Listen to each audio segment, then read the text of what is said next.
আমরা অনেক সময় রিজিকের জন্য ছোটাছুটি করি। আসলে সেই রবের পিছনে ছোটা উচিত যিনি রিজিক দান করেন।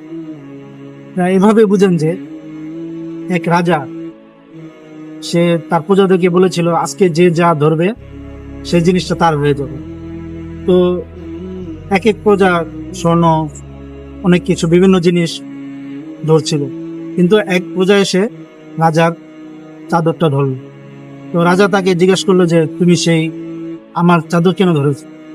উত্তরে সে বলল যে এক একজন তো এক এক, মানে যে যা কিছু হাত দিবে সেটা তো তারই হয়ে যাবে, তাহলে আমি আপনাকে হাত দিয়েছি, আপনি আমার হয়ে যাবেন, আর আপনি যদি আমার হয়ে যান তাহলে সবকিছু তো আমারই হয়ে যাবে।